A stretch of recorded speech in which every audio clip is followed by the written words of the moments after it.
Welcome, everybody. Trisha here, and today we are talking about pursuing your passion and making it a profession. This holds a very special place in my heart, this topic, because if you're someone who dreams of doing what you love for a living, that's exactly what I did, and I'm here to tell the story. So, if you're that person, then you're in the right place because I'll be talking about my fair share experience as someone who switched from being an employee to becoming my own boss. Many of us have hobbies or interests that we're truly passionate about, and I'm pretty sure at least once in your life you have wondered if you could ever turn your passion into a profession. That was me way back, so I can totally relate. And this was years. I'll get into it, but the good news is it's possible. And in this episode, we'll be exploring some steps that might help you make it happen.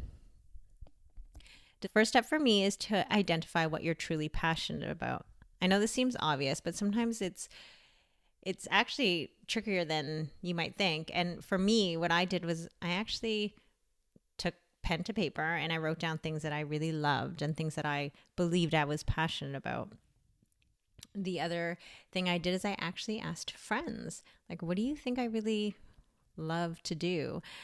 And for me, when I realized I wanted to be my own boss, I remember it very clearly. It's that I remember being at my corporate job thinking, man, like I don't see myself doing this for the rest of my life.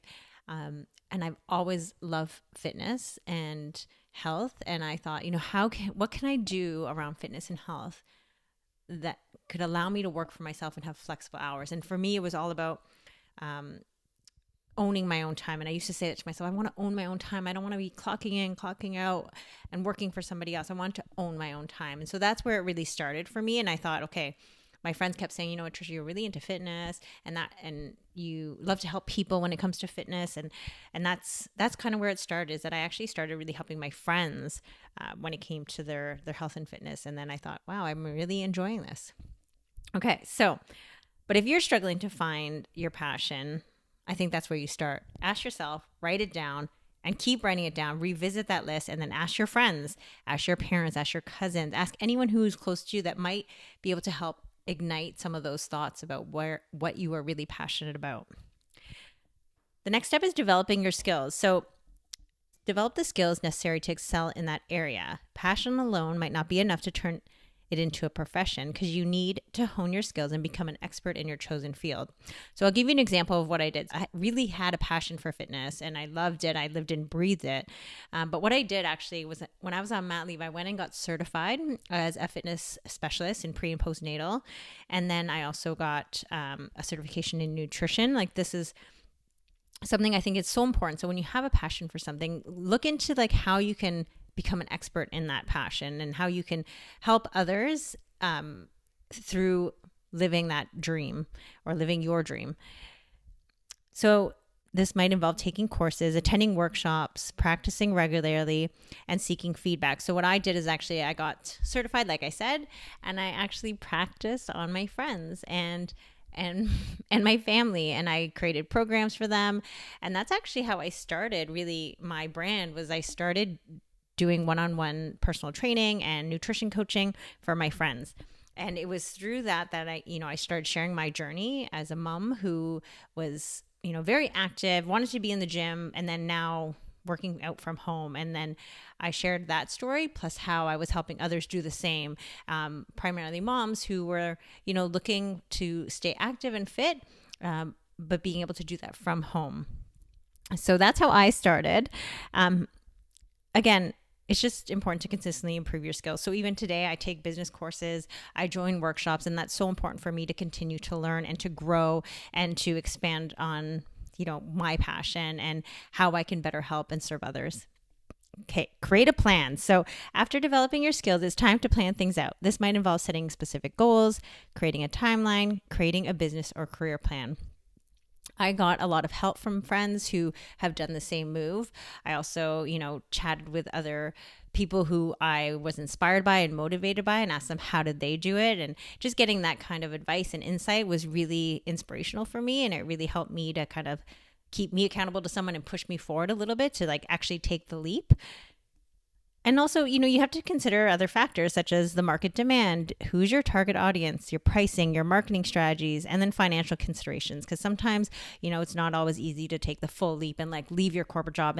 And by all means, this is not me saying, hey, quit your 9 to 5 and jump into your passion. My whole thing was, when I tell people is like, yeah, I believe that you can turn your passion into a profession. However, take the leap, but with a plan in place. So it's so important to have a plan in place. When I found out my passion and I realized, I want to be my own boss. I want to talk to people about fitness and health and help people and create content to like educate and provide value.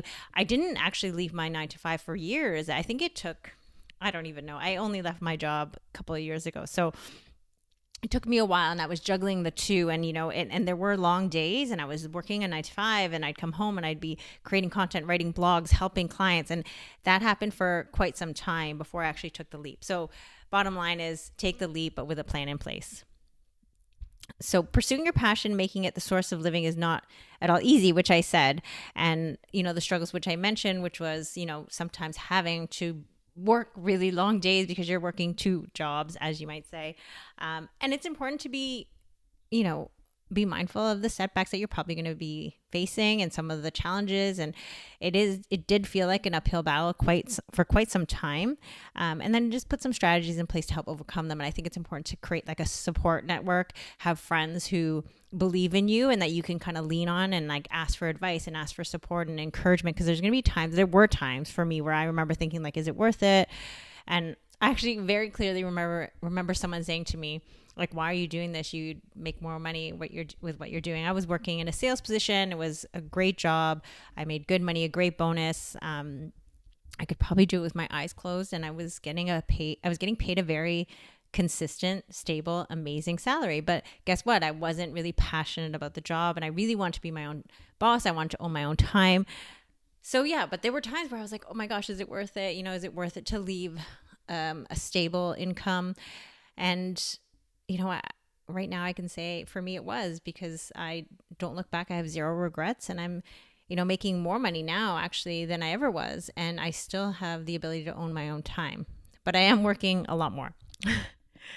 But yeah, nothing comes easy. And with determination, you can overcome a lot of these struggles. Again, really get a support system in place. I was so blessed to have my husband, who was really supportive and encouraging.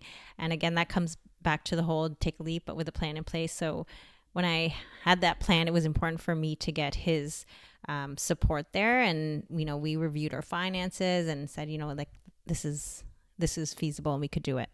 So if you are interested in pursuing your passion as your profession, I would encourage you to not give up your daydream. Keep working towards it. Don't give up hope. Write a plan. Focus on your goals.